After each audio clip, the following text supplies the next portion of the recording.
नमस्कार साथियों, आज हम बात करेंगे NSDR थेरेपी, जो कि हमारे रायश्री आयुर्वेद सेंटर की विशेष पहचान है।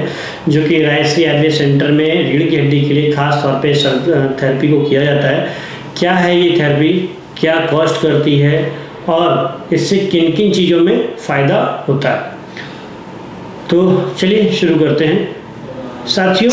रीढ़ की हड्डी में जब नसें दब जाती हैं या नसों में कोई खराबी आती है या पूर्ण शरीर में भी जो है नसों में जब कोई दिक्कत आती है, तो आखिर वहाँ पे दिक्कत क्या आती है, क्या हमको जानकारी है। बात करें यदि मॉडर्न साइंस की, तो मॉडर्न साइंस कहता है कि हमारी वर्टिब्रा पे जो प्रेशर आता है, वर्टिब्रा पे प्रेशर जो डिस्क पे आ रहा होता है, उस डिस्क की वजह से हमारी नर्व दब जाती है और नर्व के कंप्रेस होने की वजह से हमारे को स्लिप डिस्क या सciatica या डिस्क बल्ज या हर्निएशन इस प्रकार की बीमारी बन जाती है। डिपेंड ऑन सिचुएशन ये बीमारियां अलग अलग स्थिति में बनती हैं, हाँ, लेकिन होती है कुछ ऐसी इसी नामों से MRI में देखने को मिलती हैं। अब बात आती है कि क्या हमें करना है और इन बीमारियों में होता क्या है, जिससे हम आयुर्वेद में इसका ट्रीटमेंट करते हैं। सबसे पहले बात करें रीढ़ की हड्डी में बीमारी की शुरुआत कहाँ से होती है, तो बीमारी की शुरुआत होती है वर्कलोड से। जो व्यक्ति रीढ़ की हड्डी पे लंबे समय तक वजन लेके बैठ रहा है, जैसे कि मान लीजिए एक 14 साल का बालक है जो कि दिन भर मोबाइल चला रहा है और बिस्तर पे लेट के चला रहा है, वो भी तिरछा होकर लेट के चला रहा है, तो पेशेंट का जो वजन है वो उसकी रीढ़ की हड्डी पे आने वाला है। एक ऑफिस बैंकर है जो कि सुबह से शाम तक का कैशियर का बैंक में काम करता है और वो एक ही कुर्सी पे बैठ करके सुबह से शाम तक सिर्फ और सिर्फ कैश का काम कर रहा होता है, वो अपने आप को हिला भी नहीं पाता उस कुर्सी से। तो उस समय जो उसकी प्रेशर होता है उसकी वर्टिब्रा डिस्क पे पड़ रहा होता है। वियर एंड टीयर्स जितना ज़्यादा होता है उतना ज़्यादा ग्लूकोज का यूज़ होता है। धीरे धीरे करके इस सेल्स के लिए जो है जितना ज़्यादा वर्कलोड होता है, तो हमारी जो कैपिलरीज होती हैं जो कि वर्टिब्रा के अंदर रहती हैं और वो डिस्क को नरिश कर रही होती हैं। कैपिलरीज के द्वारा जो ब्लड हमारे डिस्क तक है, नरिशमेंट जो डिस्क तक पहुंचाया जाता है, वहाँ पे ग्लूकोज के अधिकता होने की वजह से वो धीरे धीरे नसें हमारी कड़क होने लगती हैं। जितनी ज़्यादा वो नसें कड़क होती हैं उतना ही ज़्यादा वहाँ पे ब्लड का फ्लो कम होता जाता है और जैसे जैसे ब्लड का फ्लो कम होता है वैसे वैसे जो है डिस्क में डिहाइड्रेशन या न्यूक्लियस पल्पोसा के बाहर निकलने की प्रक्रिया बढ़ जाती है, जिसकी वजह से डिस्क में डिस्क डेसिकेशन नाम की बीमारी का उत्पन्न होती है। ये सबसे पहली स्टेज होती है जब रीढ़ की हड्डी में दर्द की या बीमारी बनने की स्थिति पैदा होती है। बात आती है हम MRI, इससे अभी MRI नहीं करा रहे होते, MRI कराते हैं एक लंबे समय के बाद में। MRI की कंडीशन होती है जब हमसे दर्द बर्दाश्त नहीं होता या इस बीच में हमने MRI करा भी ली तो हमारे डॉक्टर या सर्जन बोल देते कोई दिक्कत नहीं, परेशान ना हो, सब ऐसे ही ठीक हो जाएगा। वो एक पेन किलर स्टेरॉइड लिख देते हैं और हम अपने घर चले जाते हैं। जब डेसिकेशन को साल भर तक उसके नरिशमेंट में उतनी ही कमी रहती है, नहीं आराम मिलता, तो धीरे धीरे जो रिंग्स होती हैं एनुलर की, जो एनुलर रिंग्स होती हैं वो वीक हो जाती हैं और प्रेशर की वजह से वो फट जाती हैं, टूट जाती हैं। तो दूसरी बीमारी का निर्माण होता है जिसको हम बोलते हैं एनुलर टीयर।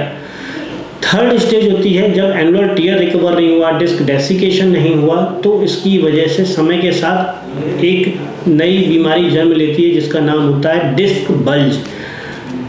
फिर वही बात कि हमने अभी भी पेन किलर और दूसरी चीज़ों का सहारा लिया और बीमारी को दबा दिया और बल्ज में भी काम नहीं आया, तो फिर हमने क्या किया, नई बीमारी को जन्म दिया। वो बीमारी होती है डिस्क प्रोट्रूजन। डिस्क प्रोट्रूजन के बाद बीमारी के अगला स्तर आता है डिस्क हर्निएशन और इस तरीके से डिस्क सिक्रीशन तक जाती है। परंतु इस बीच में जब बात आती है कि ट्रीटमेंट क्या क्या किया जाता है, तो ट्रीटमेंट एलोपैथी का आपको पता ही है। मैं अपने यहाँ के ट्रीटमेंट की बात करता हूँ, NSDR ट्रीटमेंट की, non surgical disc rehabilitation treatment की। तो बात आती है NSDR के ट्रीटमेंट की। NSDR में हम लोग नॉन सर्जिकल डिस्क रिहेबिलिटेशन इसका नाम दिए हैं। इसका मतलब खास तौर पे ये है कि डिस्क को कैसे रिहैब किया जाए, इसके लिए जो आयुर्वेद की प्रक्रिया है पंचकर्म की, उसी को प्रयोग में लिया जाता है। खास तौर पे एक चरक संहिता में खलु कपूतर न्याय दिया गया है जिसका खास तौर पे यहाँ प्रयोग किया जाता है। यानी कि जिस मनके में जो है गद्दी गई होती हुई है, खास तौर पे उस मनके पे काम किया जाता है। या कोई एंट्रियोलिस्थेसिस, रेट्रोलिस्थेसिस हुआ होता है, तो उस पर्टिकुलर जो डिस्क में ये दिक्कत हुई होती है उस जगह पे काम करते हैं, इसलिए हम लोग इसको NSDR कहते हैं। इसमें गद्दी का बल्जिंग कम होता है, हार्निएशन कम होता है, रेट्रोलिस्थेसिस कम होता है, एंट्रियोलिस्थेसिस कम होता है, डेसिकेशन कम हो जाता है। कैसे पता करेंगे कि सर ये कम होता है? तो उसके लिए जब हमारे पास पेशेंट आता है तो हम लेटेस्ट MRI लेते हैं, और जब पेशेंट हमें लगता है कि हमारा पेशेंट अब ठीक हो रहा है तो हम बाद में एक MRI फिर से लेते हैं। जो डिस्क के दबने की वजह से जो नर्व पे कंप्रेशन आया हुआ होता है वो धीरे धीरे कम करते हैं, और जैसे जैसे डिस्क रिहेबिलिटेशन करती है वो अपनी पुनः की स्थिति को प्राप्त करती है, और जो गैप, जो दबाव हमारी नर्व के बीच में एपी कैनाल डायमीटर कम हो जाता है वो गैप बढ़ने लगता है और पेशेंट हमारा रिकवर करने लगता है। अब बात आती है कि कॉस्टिंग की। तो जैसा कि आप सभी को पता है, फिजियोथेरेपी में वन टाइम इन्वेस्टमेंट होता है कुछ मशीनों का, जिनसे कुछ समय की राहत तो मिल जाती है, पर हम कहें कि जितनी भी बीमारियां हैं, फिजियोथेरेपिस्ट को ये बात बुरी लग सकती है कि हम कहेंगे उनका ठीक नहीं होता, तो ऐसा नहीं, ठीक होते हैं। जब कोई हाथ टूट जाता है तो मोबिलिटी लाने के लिए हम फिजियोथेरेपी का यूज़ करते हैं, ये बहुत अच्छी बात है। परंतु जब बात करते हैं स्लिप डिस्क, सियाटिका या ऐसी चीज़ों को ठीक करने की, तो यहाँ पर फिजियोथेरेपी के अकॉर्डिंग पेशेंट को सिर्फ और सिर्फ आराम मिलता है। ये पेशेंट में बहुत कम फिजियोथेरेपिस्ट होते हैं या बहुत सुपर सीनियर फिजियोथेरेपिस्ट होते हैं जो कि रिकवरी दिखाने की स्थिति में पेशेंट को ला पाते हैं।